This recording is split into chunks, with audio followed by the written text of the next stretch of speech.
बस करो माँ, बहुत हो गया। अब और सहा नहीं जाता। इतनी बेइज्जत तो कोई अपने दुश्मनों की भी नहीं करता जितनी आप अपने बहू की कर रही है। वाह बेटा, तेरे मुंह में भी जवान हो गई। तू भी सबके सामने अपनी माँ को बोल रहा है। सिखा दिया ना तुझे भी इसने? हाँ माँ, सिखा दिया। लक्ष्मी देवी के दो बेटे थे। बड़ा बेटा संजय अच्छी नौकरी करता था। वो अपना परिवार लेकर मुंबई शहर में ही रहता था। और छोटा बेटा सूरज, वो घर पर ही रह गया।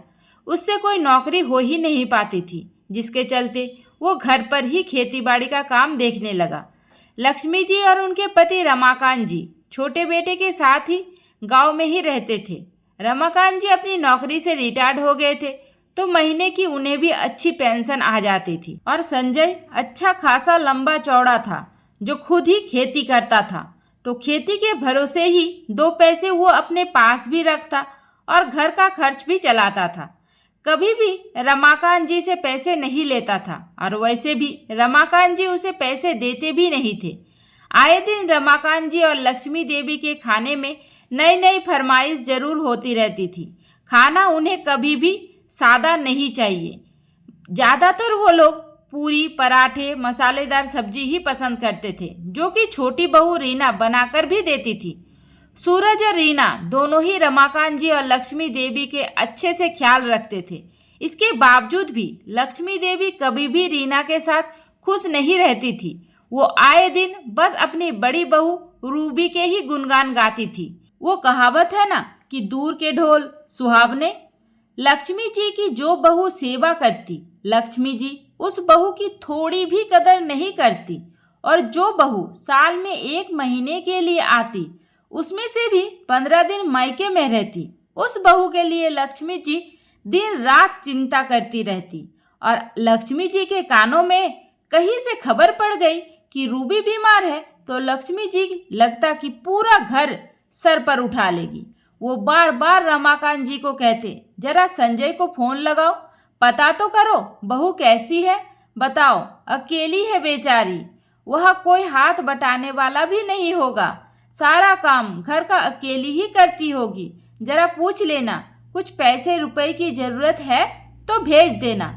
बड़े भैया और भाभी के लिए इतनी फिक्र और प्यार देखकर सूरज और रीना दोनों ही एक दूसरे का मुंह देखने लगते हैं कि कैसे माँ भैया और भाभी को पैसे भेजने के लिए उतावली हो रही है, जबकि वो लोग पैसे मांग नहीं रहे हैं। और अगर हम कभी बहुत इमरजेंसी पड़ जाए और कुछ पैसे मांग ही ले, तो माँ तो ऐसे चिल्लाती जैसे एहसान जताती, जैसे सूरज से बड़ा निकम्मा इस दुनिया में और कोई है ही नहीं। गर्मी की छुट्टियां शुरू हो गई थी और साथ ही शुरू हो गई थी रूबी भाभी के आने की तैयारी। माँ जी रूबी भाभी के आने की खबर से बड़ी खुश थी। 10 दिन के बाद रूबी भाभी भी आ गई और रूबी सबके लिए कुछ न कुछ लेकर ही आई थी। लक्ष्मी जी के लिए साड़ी, रीना के लिए साड़ी, बच्चों के लिए कपड़े, और 2 ननद थी, उनके लिए भी साड़ियाँ लेकर आई थी। 2-4 दिन बाद ही नंदों को भी फोन करके भेंट करने के लिए बुला लेती है। नंदे भी आ जाती है। अब रीना का काम कुछ ज़्यादा ही बढ़ गया था। घर में इतने लोग जो इकट्ठा हो गए थे और करने वाली बस अकेली रीना ही, क्योंकि रूबी तो ऐसे आती जैसे लगता ही नहीं कि ये उसका ससुराल है। वो तो 10 दिन के लिए बस मेहमान बनकर आती थी, जिसके चलते ना कभी रीमा उसे कोई काम करने देती और ना ही रूबी कोई काम करना ही चाहती थी। रूबी खुद तो गर्मियों की छुट्टी में आती, साथ साथ पीछे से 2 नंदों को भी बुला लेती थी। 2-2 ननद, उनके बच्चे, अच्छी खासी भीड़ जमा होती थी। बेचारी रीना का पूरा दिन किचन में ही लग जाता था। खाने वाले तो बहुत थे, लेकिन करने वाला कोई नहीं था। ऊपर से लक्ष्मी देवी ने कहा, बहू, बड़ी बहू को ले जाने के लिए कुछ चावल और दाल साफ करके बोरी में बांध दो। लेकिन माँ जी, मेरे पास इतना टाइम कहाँ मिल रहा है कि मैं चावल और दाल साफ करने बैठूं? पूरा दिन तो इधर उधर ही लग जाता है। आप एक काम करिए, किसी को बाहर से पकड़ लीजिए जो कुछ पैसे लेकर अच्छे से चावल दाल साफ कर देगा। अच्छा, तो मतलब मैं तुम्हें एक काम बोल दी तो तुम्हें अब नौकर चाहिए और इतना कौन सा पूरा दिन लगी रहती हो जो तुम्हें टाइम नहीं मिलता है? इतनी कौन सी भीड़ हो गई है? एक बड़ी बहू आई है, 2 मेरी बेटी है, 3 लोगों का खाना बनाने में तुम पूरा दिन किचन में ही लगा रहती हो। वाह भाई, हमारे जमाने में तो 20-25 लोगों का खाना बनते थे, दोनों टाइम। फिर भी मजाल है किसी सास ननद जो कुछ कह दे और ना करे। अब 10 दिन के लिए कोई तुम्हारे घर आएगा तो तुम उसे खाना भी बना के नहीं खिलाओगी? खाना बनाने के बाद वैसे काम भी कौन सा होता है? पूरी दोपहर तो आराम ही करती रहती हो। एक दिन आराम ना करोगी तो कौन सा पहाड़ टूट जाएगा? लक्ष्मी देवी तेज से चिल्लाने लगी कि पूरा घर ही इकट्ठा हो गया था। फिलहाल रीना सास के मुंह लगने से अच्छा उसने काम करना ही समझा और बैठ गई पूरी बोरी के दाल और चावल लेकर साफ करने। गर्मी भी जबरदस्त पड़ रही थी, ऊपर से भरी दोपहर। उसने पूरा चावल दाल साफ कर बोरी बांध कर रख दी। शाम हो गई थी, सबको चाय की तलब भी लग गई थी, लेकिन चाय बनाने के लिए जब रीना खाली हो तब तो चाय बनाए। सास की आवाज़ सुन जल्दी जल्दी हाथ पैर धोकर वह तुरंत किचन में भागी। पूरे दोपहर चावल साफ करने में पूरा शरीर थक गया था। फटाफट सबको चाय बनाकर दी, फिर लगे हाथ खाने की तैयारी में लग गई, क्योंकि छोटे छोटे बच्चे भी थे जो जल्दी ही सो जाते थे। खाना बनाकर खिलाकर बर्तन धोकर सारा कुछ करते करते रीना को 11 बज गए। थकान से शरीर बुरी तरह से टूट रहा था। अगले दिन जब रीना की नींद खुली तो लक्ष्मी देवी की आवाज़ जोर जोर से सुनाई दे रही थी। 7 बज चुके थे, अभी तक घर में कोई उठा ही नहीं था। लक्ष्मी जी को चाय की लत लगी थी। 7 बजे चाय पीती थी, लेकिन आज तो रीना उठी नहीं, इसलिए उनको चाय भी नहीं मिली। जब उन्होंने अंदर किचन में जाकर देखा, किचन बंद पड़ा था। वो बाहर से ही रीना को चिल्लाने लगी। आवाज़ सुनकर पूरा परिवार ही आ गया, लेकिन रीना नहीं आई। तो रूबी चाय बनाने किचन में चली गई। रूबी को किचन में जाता देख लक्ष्मी जी तुरंत रीना के कमरे में घुस जाती है। रीना को लेटा हुआ देख चिल्लाने लगती है, क्यों महारानी, आज ऐसी क्या बात हो गई कि तुम्हारी नींद नहीं खुल रही है? कुछ ज़्यादा ही नहीं आराम कर लिया? पूरी रात सोने के बावजूद अभी तक नींद नहीं पूरी हुई? समय का ख्याल है?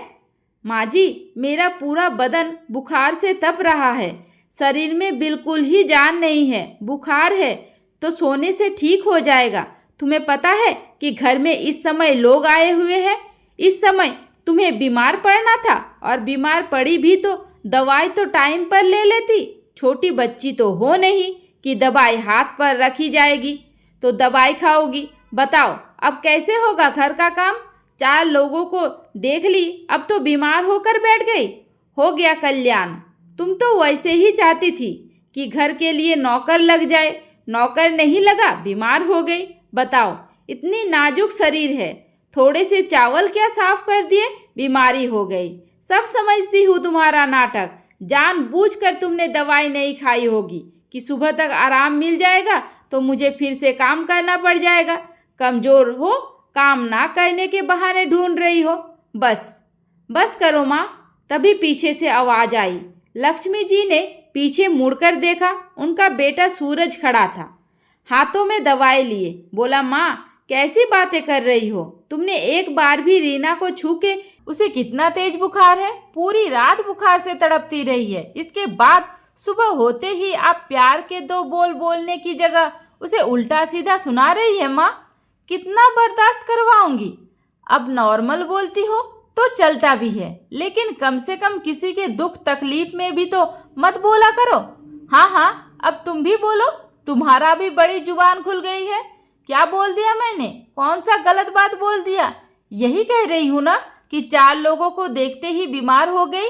जब थकान थी, तकलीफ था तो दवाई खा ली होती, अब तक तो ठीक भी हो गई होती ना। हाँ माँ, तुम्हें तो बस उसके काम से मतलब है, चाहे वो दुख में रहे, दर्द में रहे, तकलीफ में रहे, अगर काम करते रहे तो तुम्हें कोई भी फर्क नहीं पड़ने वाला। माँ, तुम सौतेली व्यवहार क्यों करती हो हमारे साथ?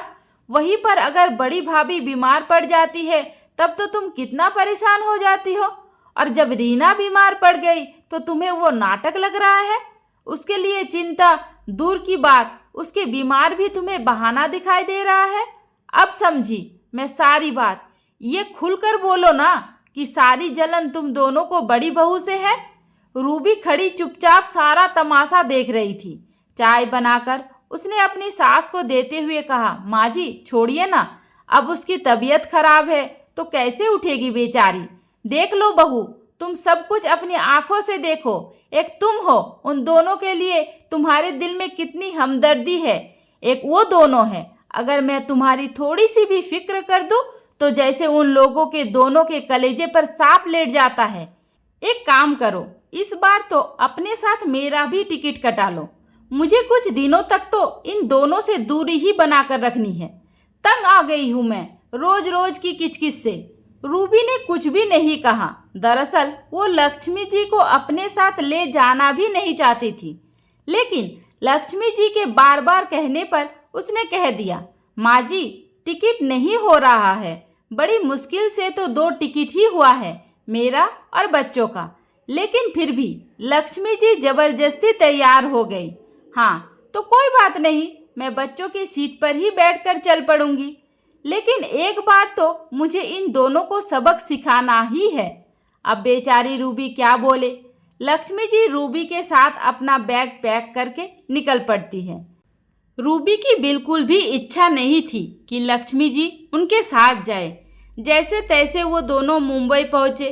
काम के चलते सब रात को लेट सोते तो सुबह भी लेट ही उठते थे, 7 बजे के आसपास। और 7 बजे ही लक्ष्मी जी को चाय की लत लग जाती थी। और वैसे भी कहते हैं नई जगह तो नींद वैसे ही खुल जाए। लक्ष्मी जी 5 बजे से ही उठकर चुपचाप बेड पर ही पड़ी रही। कहीं जाए भी तो कहा जाए। 2 कमरों का घर था। एक कमरे में बहू बेटे सोए थे, एक कमरों में बच्चों के साथ लक्ष्मी जी सोई थी। जैसे तैसे 6 बजे, 7 बजे, अब उनकी लत बढ़ती जा रही थी।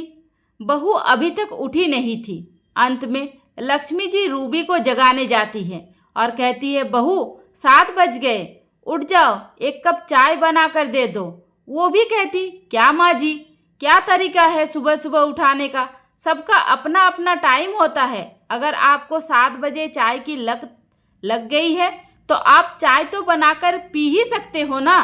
आपको पता है हम रात को कितना लेट सोए थे। ये गांव नहीं है, शहर है। यहाँ पर सबका अपना हिसाब किताब होता है। बहू की 2 टूक सुनकर लक्ष्मी जी एकदम से हैरान थी। वो रूबी को ऐसे देखे जा रही थी जैसे बिल्कुल भी उससे ऐसी उम्मीद ही नहीं की थी।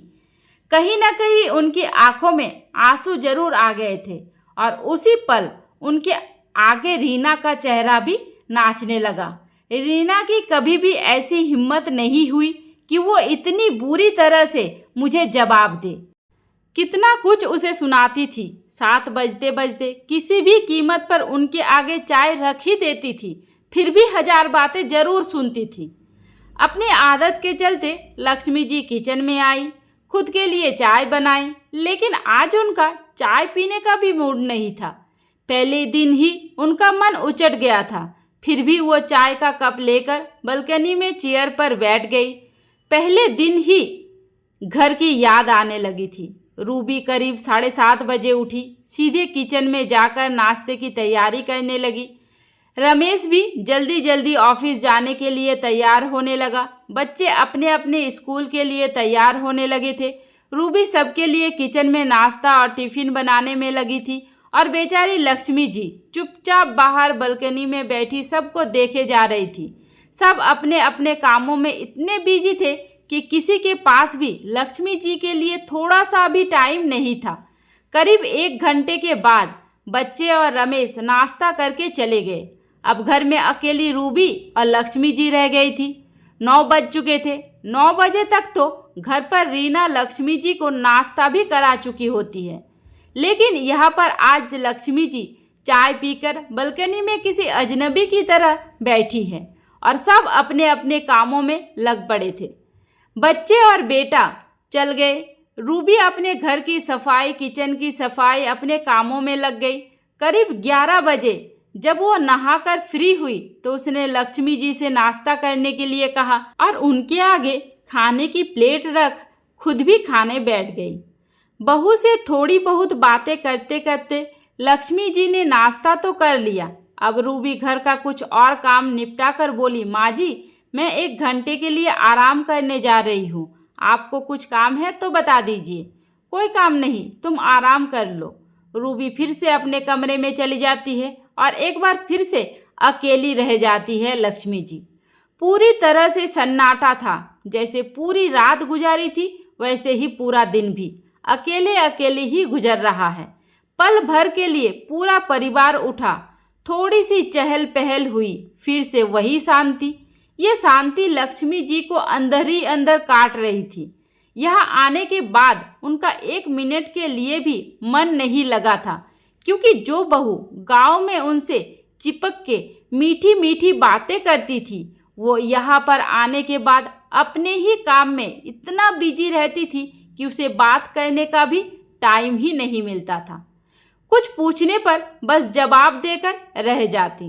तो जिसके पास लक्ष्मी जी से बात करने का टाइम नहीं है वो लक्ष्मी जी की मनपसंद का खाना कहाँ से बना कर दे पाएगी, उनका ख्याल कहाँ से रख पाएगी। वो तो उसे हीरा समझती थी, अभी तक उसकी असलियत से ही दूर थी।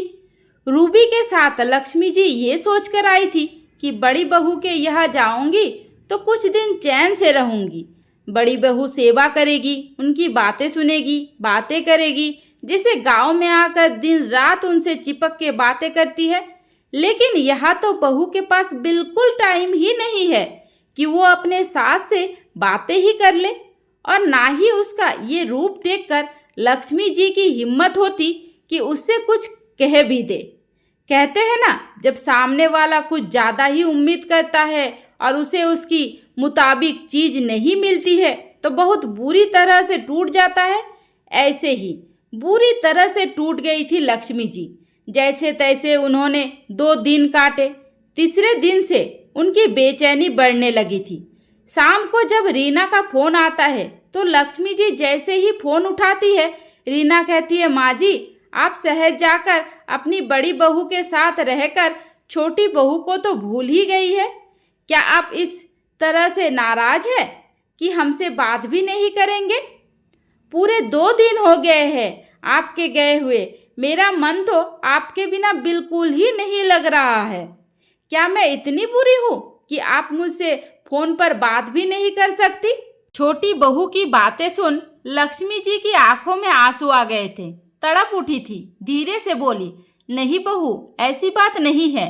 याद तो मुझे भी आ रही है। एक काम कर, सूरज को बोल दे मेरा टिकट निकलवाने के लिए 2-3 दिन के अंदर ही। मुझे भी वैसे यह अच्छा नहीं लग रहा। कहते हुए लक्ष्मी जी ने फ़ोन काट दिया। बड़ी मुश्किल से 1 हफ्ता रुकी और फिर चल दी अपने गांव, अपने घर जहां उनका राज चलता था। जैसे ही वो घर पर आए, रीना को देखते ही उनकी आंखें छलक आई। उन्होंने कहा, सच में बहू, दूर के ढोल ही सुहावने होते हैं। ये कहावत तो मैंने आज तक सुना था, लेकिन आज देख भी लिया। रीना सब कुछ समझ गई थी, लेकिन फिर भी वो पूछकर माँ जी का दुख नहीं बढ़ाना चाहती थी। उसे तो बस खुशी इस बात की थी कि चाहे जैसे भी हो, कम से कम माँ जी ने उसकी कदर तो जानी। दोस्तों, पैसा ही सब कुछ नहीं होता है। जिंदगी में ऐसे कई मोड़ आते हैं जब हमें किसी के प्यार की, किसी के अपनेपन की ज़रूरत होती है, जो लक्ष्मी जी को अपनी छोटी बहू रीना से मिला। दोस्तों, ये कहानी आप सबको कैसी लगी मुझे कमेंट करके ज़रूर बताइए। उम्मीद करती हूँ आपको ये कहानी पसंद आई होगी। कहानी पसंद आई है तो वीडियो को लाइक करें, चैनल पर नए हैं तो चैनल को सब्सक्राइब करें, और हाँ, नोटिफिकेशन बेल को ज़रूर दबाइए ताकि अगली अपडेट सबसे पहले आपको मिले। धन्यवाद।